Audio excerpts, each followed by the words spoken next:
Welcome. I'm Kristen, and this is the Simple, Handmade, Everyday podcast where I talk about living a creative, intentional life. I like to chat about quilting, knitting, what I'm reading and watching, and even a little bit about keeping a cozy, organized home. You can find me online at my blog, Simple, Handmade, Everyday at kristenesser.com, or on Instagram at kristenesser. I've got my cup of tea in hand, so let's settle in for a chat. Welcome to episode 12. Oh my gosh, I cannot even believe that it is the end of summer. This is crazy, and I just checked, and the last time I podcasted was July 5th. I had no intention of taking the entire summer off, but I feel like I keep reading those words on people's blogs and things. You know, summer is that time of year that just really gets away from you, doesn't it? So I feel like I have so much to say, but don't know where to begin. Do you ever have that with friends? Like friends that you talk to every day or every week, you can just share the minutia of your life. There is no shortage of things to run on and on about. But if you haven't seen someone in 2 years, it's almost like there's nothing significant enough to say. It's like, it's been fine. I've been busy raising kids. You know what I mean? I've got that. I need to have a catch-up phone call with a friend that I haven't seen in many years, and part of me is, as much as I would love to catch up with her, there's part of me that's like, oh boy, I don't know where to begin.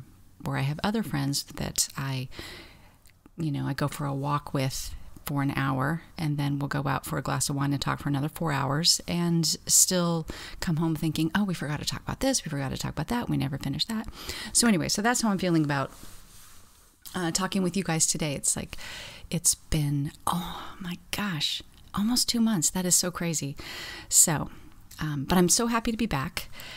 A lot of things happened this summer. You know, I had mentioned that I had sort of set intentions for the summer, like a list of sort of, not goals so much, but a list of things.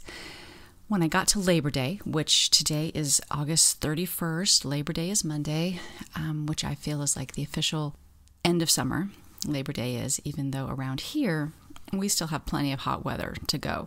I want to think about what would make me look back on the summer and think, oh, that was a summer well spent. Most importantly, I wanted to feel like I spent time with my kids. That's a yes. It was a different summer. Now that everyone's older, it's very different. We used to just go out and do a lot of things together. But Chloe she nannied for the first part of the summer. And my youngest Ben was in summer school. And Jonah, I have no excuses about Jonah. He's the one that's going off to college, and he was around, but it just kind of put a different vibe in. So we did a few things where we just went out for frozen yogurt. We did a bike ride, this cool bike ride. I live in Southern California, from Ojai to Ventura, it was fun. Actually, very early on in the bike ride, Chloe's chain on her bike, which her bike sits out in San Diego for the year, and so it comes home in some really bad condition. It's all rusty from the salt air, but so the chain just like broke and flew off.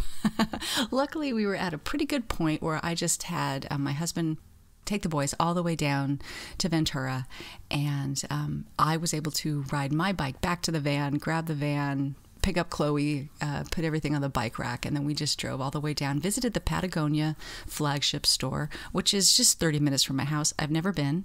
It's a very cool store. I can afford absolutely nothing in it, but it was fun. So it actually turned out fine. So we just, we did a few things like that. We went on a vacation to a beach house. We did this a number of years ago too.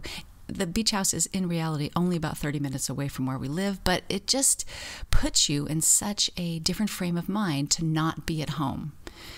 I wasn't tempted to, I want to say clean or do laundry, even though we kind of had to do some of those things, but it was great. Just a complete kind of reset of our minds. We were the laziest Esser family ever, which I think is exactly what we needed. And it was kind of well timed, because when we came back, it was, we had, I think it was about 3 days to get Chloe packed up for Norway. So she's there now. I know I've been talking about this forever. She met up with a group of other UC, University of California student girls who they flew to Iceland for a few days. And really, it turned out to be one long day. Like, by the time you get there, you lose a day. They had part of that day. Then the whole next day, they did like a 10-hour tour of Iceland that involved hiking glaciers and just all kinds of things. She says it's gorgeous. It apparently needs to go on our bucket list of vacation destinations. And then they got up the next morning and did the little hopper over to Norway. And she definitely had a few bumps along the way getting settled in Norway, including I thought I did all the groundwork to get her cell phone switched out and when she got there, but it was not, and it took 3 tries with T-Mobile to get her phone unlocked so she could get a Norwegian SIM card, which just involved her getting lost at night in Norway with no Google Maps or anything to help her. But you know, they're all character building experiences, right? They're just, she thought her passport was stolen, all kinds of little bumps. But now she's been there, I don't know, 3 weeks, gosh, maybe almost a month now. And she finally has started classes, which are just very different than the way university is taught in the U.S. So that's been cool. She's got a group of friends. They put them in these little buddy groups.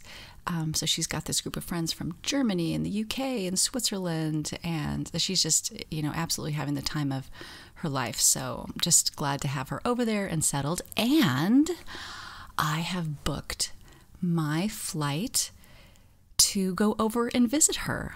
I'm half Norwegian. My grandparents immigrated from Norway when they were children, when all the Norwegians came and lived in North Dakota and Minnesota.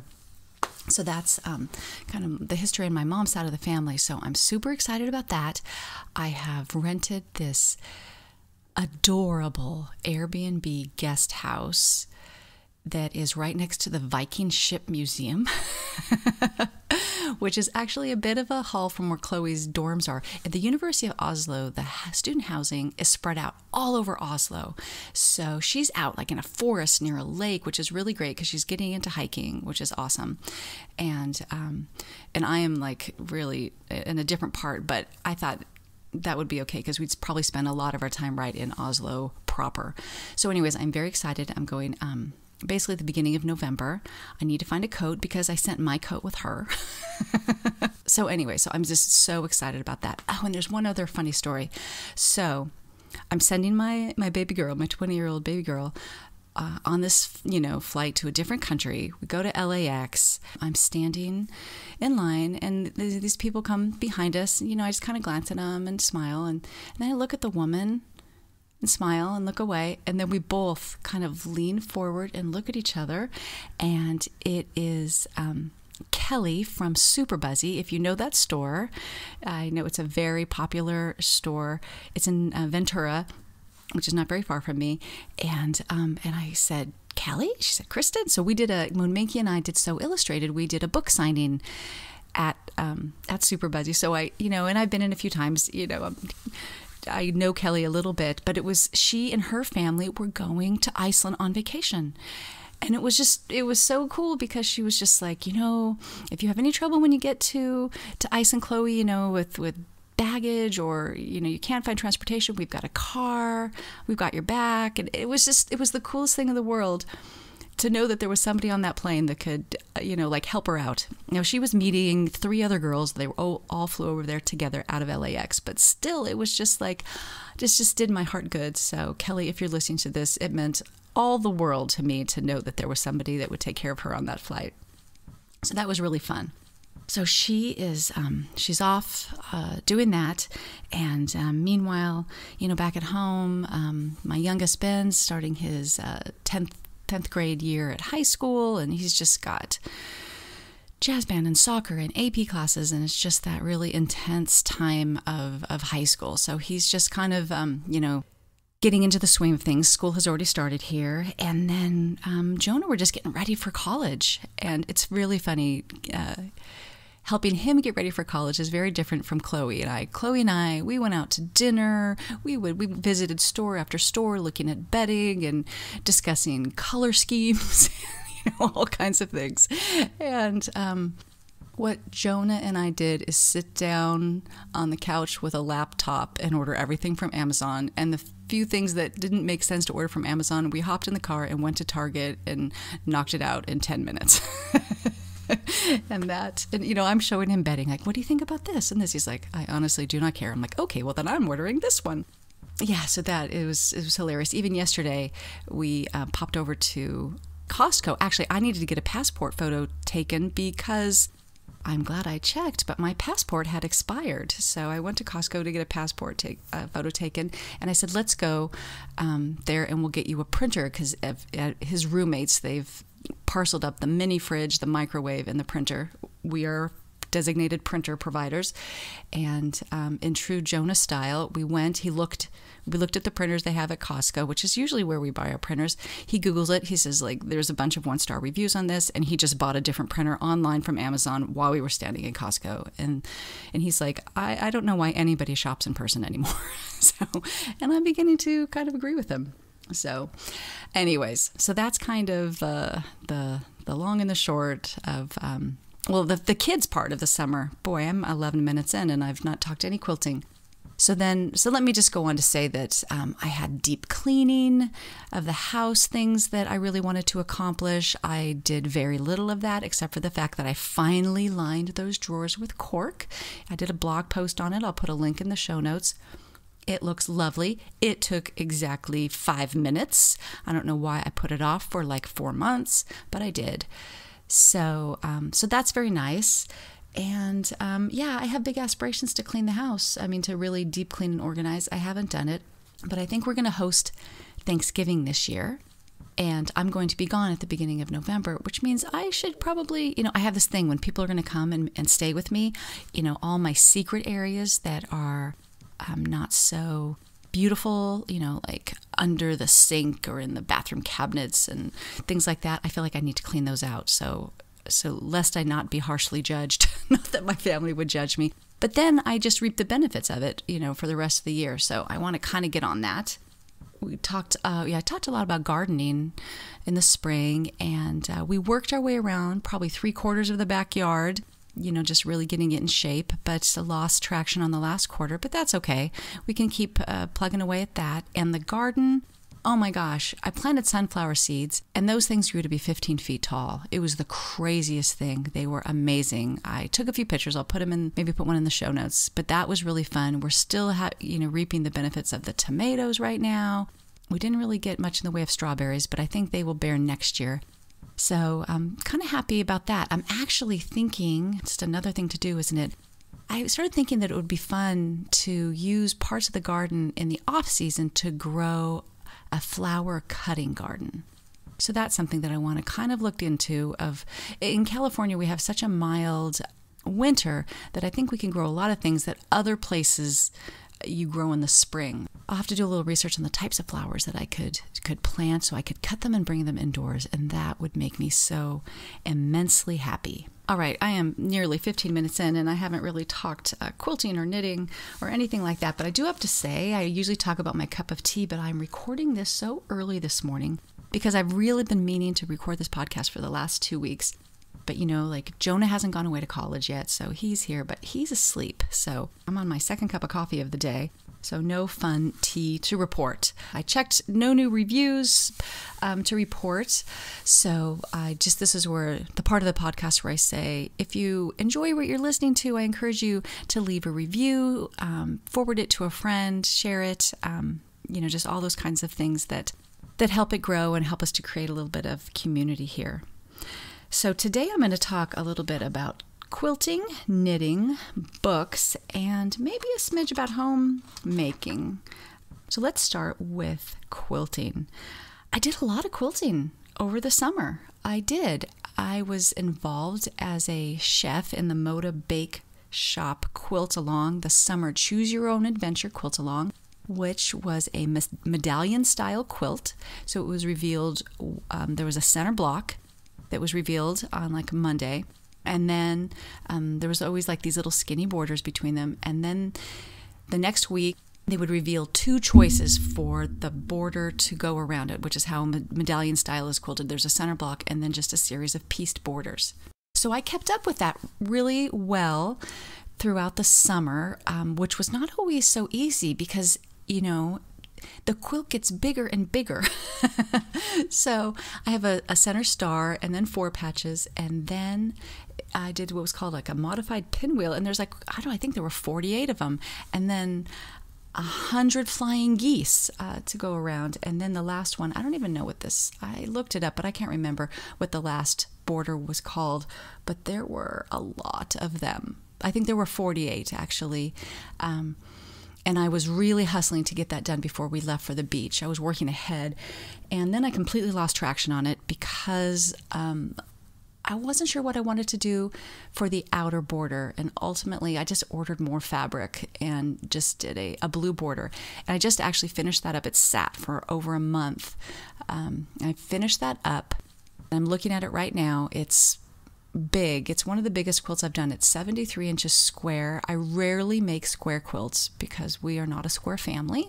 We are a tall family, so I like long rectangular quilts without a lot of extraneous bulk on the sides. Because I should say that I don't usually put quilts on beds, except for as blankets. I don't use them as covers. Well, no. Okay, is that really true? The boys have them. I have a linen duvet cover, but but I guess what I'm trying to say is most of our quilts are throws, and so if you're on the couch, you just don't want all this extra bulk. But this is a 73-inch square. I have pieced the back, by which I mean I've taken 2 pieces of fabric and sewn them together. And now the thing I'm procrastinating about is the basting. For one, I don't know where I'm going to lay this on the floor to do it. It's big, and I think I'm going to spray baste it. I mean, when I just ironed the quilt top, it's so big that by the time I finish ironing in one section, the rest of it's already wrinkled. So I need to do that. We've got a 3-day weekend coming up. That is like priority 1. And then in terms of quilting it, man, there's like this part of me that would like to just send it off to a long armor, but I'm not. So my friend Holly Ann over at String and Story, she did it too. She did the same quilt, made slightly different, choices. Maybe I didn't say this. On each of the borders that were released each week, you had 2 choices. So everyone's quilt came out so differently. The different colorways make it look so different.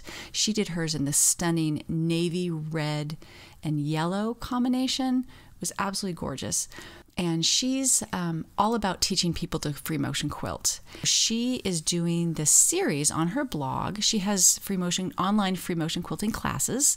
So she's taking each section, so she did a thing on the center block, and both choices, because the other choice was a Dresden, and she's giving 3 different levels of ways to quilt it. She's created quilting plans, sort of an easy, just mixing and matching 4 different motifs that she has in her free intro to quilting class, and then a little bit more ambitious one, and then a pretty ambitious one that often includes like feathers and things like that. So I'm going to kind of be inspired by her quilting plans and start working my way out. And I kind of like the idea of just as quilting each of these borders as I go. I'm way behind from where she is, but I think I can catch up. She might just be on the 4-patch round, but she's even talking about how to handle skinny borders, whether you just group them into the block or you do something separate, using them as transitions, kind of like transitional phrases in essay writing to help you get from one place to the other. Sometimes I think it's kind of, I have watched her video on this, that it's kind of tempting to leave them unquilted, but that in fact makes them pop out a little bit more because they're not squished down with stitching, which makes them more visible, not less. You want those skinny borders to sort of sink to the background. So that's what I'm thinking about with the Moda Bake Shop quilt. What are the other quilts? Oh, I'm also doing a Fat Quarter Shop blog hop for their series of fast quilts, quick quilts. And it was a very fast quilt of half rectangles made out of jolly bars, which are half a layer cake, so 5 inches by 10 inches. And this quilt came together so quickly, the blocks did. I will admit that I had some trouble. I will put this on a blog post at some point, but I had some trouble on a layout.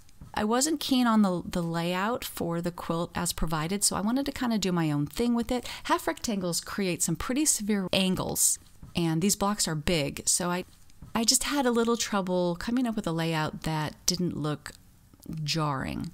But I played around with it for a few days, ended up defaulting on my standard color wash, which is something I love to do when I've used something like a pre-cut, where you have a whole line where you can have the one color blend into another. That's sitting here ready to go. I actually took my daughter's little $10 clothes drying rack from Target, and I put it in my sewing room, and I've put all the quilts that needed to be quilted on it because they're starting to pile up, and I'm going to have to get disciplined about this. I need to start the Moda Bake Shop quilt. I need to quilt that for a blog hop. I still got my pineapple quilt that is basted and ready to go. I've got the Quilts for Cure quilt that is basted and, I don't know, a quarter to a third of the way quilted. I finally got back on that.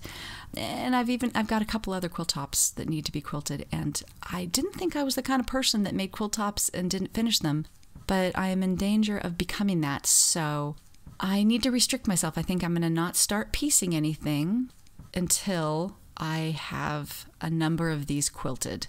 I actually think that the one for the Fat Quarter Shop, the Jolly Bar half rectangle, I'm going to book some long arm time and do that on the long arm and do a big all over paisley on it. I think that'll go quickly, and I've been wanting to get some long arm practice in, but it's just a thing that I haven't been doing. So that might just be a really nice warm-up. The paisley motif is something that I feel very comfortable with on a domestic, and I think I could get that way on a long arm, and it will just really help me get over that barrier. So yeah, just so many quilts. But I do want to I'm also on another Fat Quarter Shop thing where I'm making pin cushions, so that'll be something I will allow myself to play with. I might have to pull out my baby lock to piece on it since my Juki is all set up for quilting, and I just so hate to reset up a machine between quilting and piecing, so I'll bust that out. And I bought some Essex linen, yarn dyed, where I think they have a white thread going one direction and a colored the other, so it's got this great texture to it.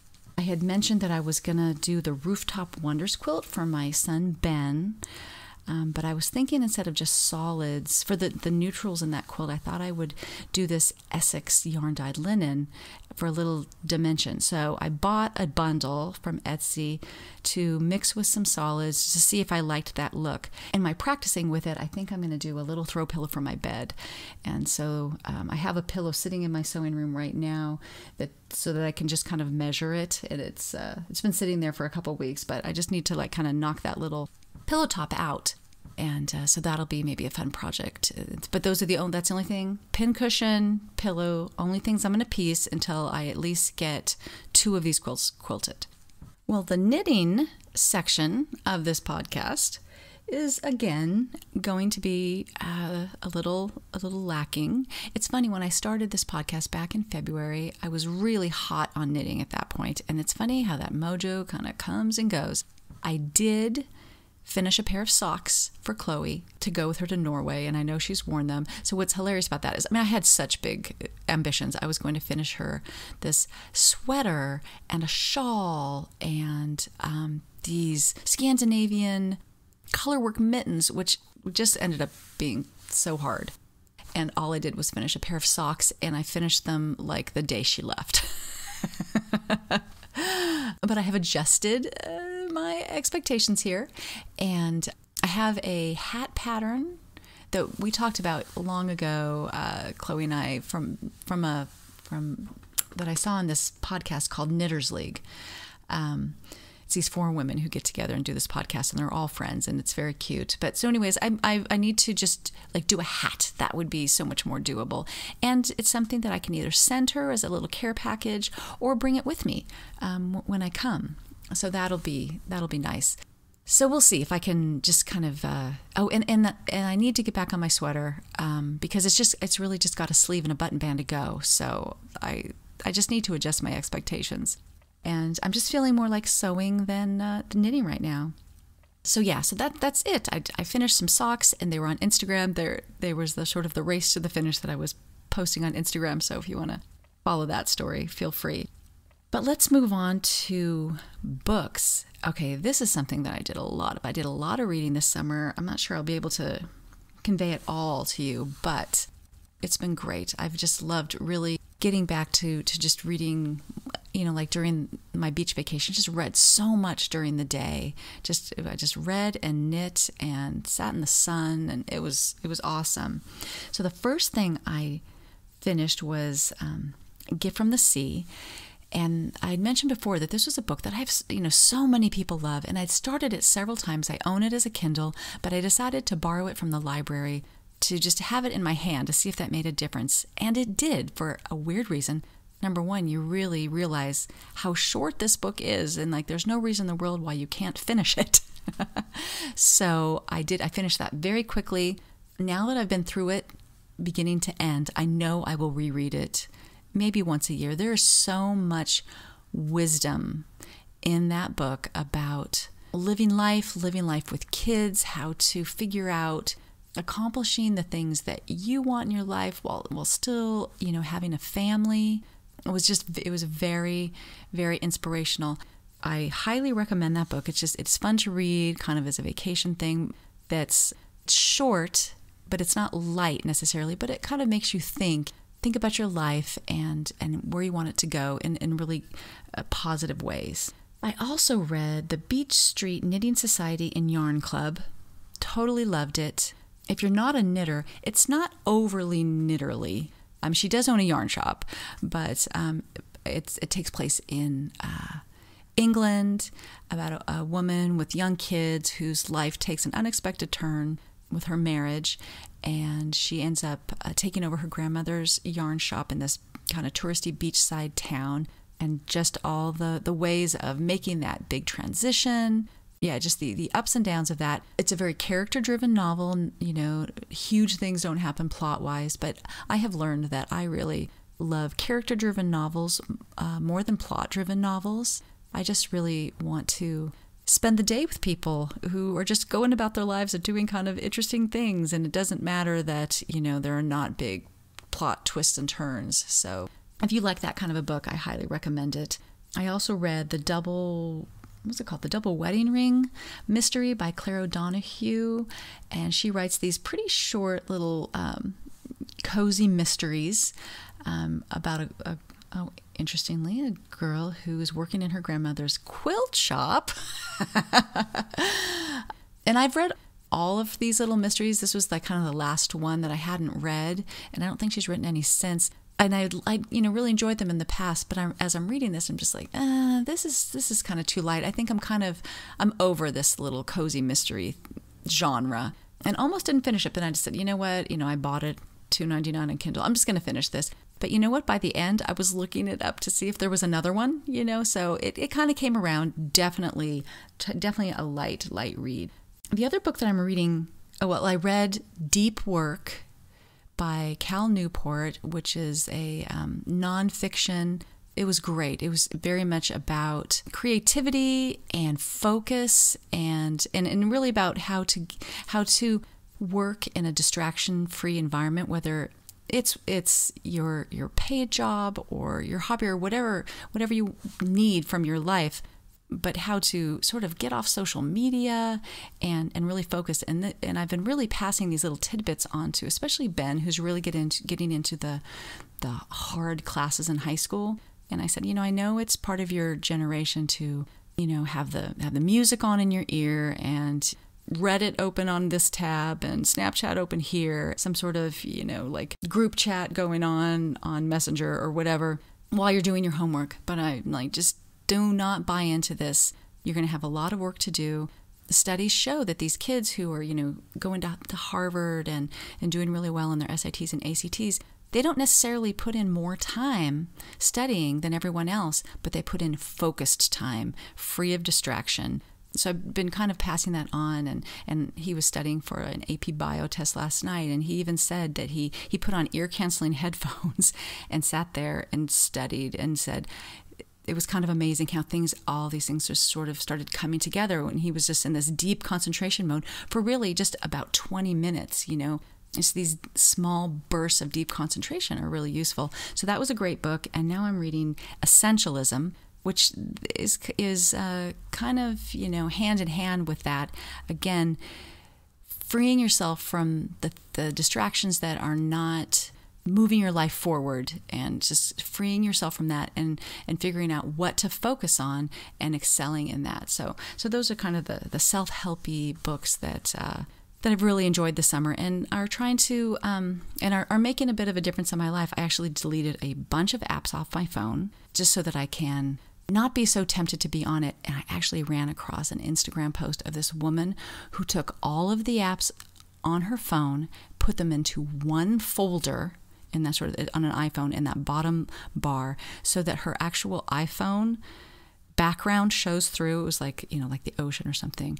And if she wants to use her phone, the apps are all there, and she just searches for the app that she needs, and then she does whatever she needs to do in the app. So that she's not looking at her phone, kind of scrolling through going, oh, like, how do I want to play right now? How do I want to just kind of waste this 15 minutes, that I've got right now? I'm not sure that I am brave enough to do that. I've thought about trying that for the month of September to see if it really affects how I interact with my phone, because I'd really like to stop scrolling Facebook when I'm bored and pick up a real book, So that's kind of what I'm thinking about. And with that, let's kind of move on to the homemaking section here of the podcast. I was really unsure what to talk about here because I haven't spent a whole lot of time doing anything, that is noteworthy. But I have been thinking about things and really thinking about transitions. And by that, I mean, we're transitioning from summer to fall, even though I know in my head it's not going to feel like fall till November around here. But still, with kids going back to school, we're only going to have one kid at home next year, or like in a couple of weeks, which is a little bit crazy.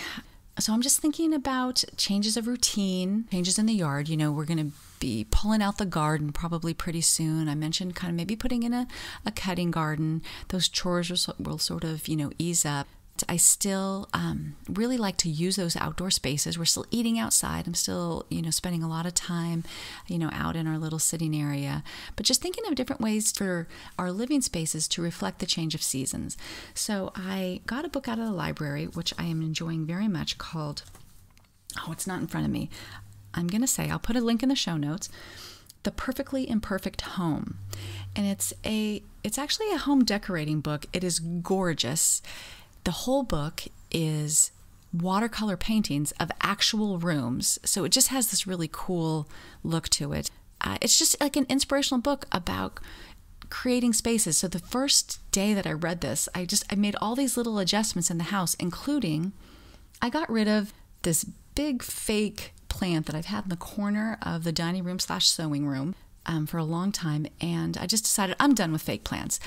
I used to have real plants that we had some accidents where it ruined furniture, water overflowing, ruined some carpeting. And then I went all to fake plants, and now all the fake plants are out and I'm back to real plants. But I actually took that plant, threw it out, and expanded my domain of my sewing room over into that corner, which just makes me happy every time I look at it. She just really talks about how to use spaces for how you really live and keeping things really unfussy, but also thinking about layering on touches, So I took some quilts out that I keep in a basket, which looks perfectly nice. In the spring and summer, I kind of cleared things away and made things a little bit more sparse and uncluttered, which felt right. But now that we're getting into fall and winter, I started layering some quilts onto chairs and benches and bought a few more plants. Just really wanted to make things a little bit cozier. And I think it's kind of fun this time of year to kind of think about ways to change it up. I'm not a person that's going to do a lot of seasonal decorating. I'm not going to pull out a bunch of fall wreaths and things like that. That's totally not me. Christmas is the only time I do that. But just to change it up, things like that, I bought a couple new candles. So I'm just kind of looking for ways that I can go around and tweak the things that I already have and maybe buy a few little things that are not very expensive to just kind of freshen things up. That's kind of where I'm at right now, just kind of thinking about the seasonal changes. And that about does it for this episode of the Simple Handmade Everyday Podcast. Once again, thank you so much for spending this time with me, whether you are a first-time listener or returning listener. I appreciate each and every one of you. Feel free to comment on the show notes. Let me know what you're doing, what you're sewing, what you're making. If anything resonated with you, you can DM me on Instagram. Any way to get in touch, I'm happy to hear from you. And I just hope that you have a lovely week.